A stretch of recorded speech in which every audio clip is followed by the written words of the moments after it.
IT Today สบายดีเนาะมื้อนี้ที่ว่าจะมาสอนเกี่ยวกับการเพิ่มฟอนต์ภาษาลาวเนาะเข้าใน Windows เพราะว่าบาง Windows จะบ่สามารถอ่านฟอนต์เกี่ยวกับภาษาลาวได้เนาะบางครั้งคราวมันก็จะเป็นฟอนต์เพชรลาดเนาะอย่างตัวอย่างคือตัวนี้เนาะที่ว่าฟอนต์ภาษาลาวจะบ่สามารถอ่านได้เนาะก่อนที่เราจะสามารถเปิดแล้วก็อ่านฟอนต์นี้ได้เนาะขั้นตอนแล้วก็วิธีแก้ไขในใดนั้นเนาะเราไปรับชมพร้อมแล้วก็เฮ็ดไปพร้อมกันเลยเนาะก่อนอื่นเนาะให้เราเข้าไปที่ลั่นเนาะลั่นแล้วหลังจากนั้นเนาะให้เราเขียนคำว่าฟอนต์ใส่เนาะเขียนคำว่าฟอนต์ใส่เนาะเขียนคำว่าฟอนต์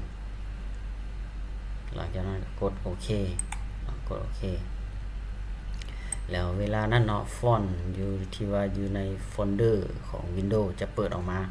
แล้วให้เรา Copy เอาฟอนต์ภาษาลาวเนาะฟอนต์ภาษาลาว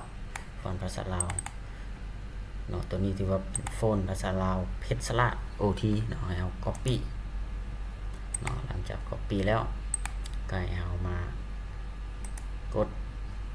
Paste หรือว่าวางเข้าในโฟลเดอร์ของฟอนต์ Windows เนาะหลังจากสำเร็จเนาะก็ถือว่าเราสามารถไปเปิดเบิ่งเอกสารที่ว่าบ่สามารถอ่านภาษาลาวได้เนาะก็จะสามารถอ่านภาษาลาวได้ปกติ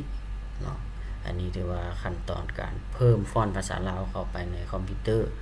บางเครื่องที่บ่สามารถอ่านฟอนต์ที่เป็นเพชรลาดได้เนาะเพราะว่าบ่ทันมีฟอนต์เกี่ยวกับเพชรลาดเนาะขั้นตอนแล้วแม่นให้เข้าไปลั่นเนาะแล้วก็พิมพ์คำสั่งฟอนต์หลังจากนั้นให้ Copy เอาฟอนต์เพชรลาดถือว่าเข้าไปวาง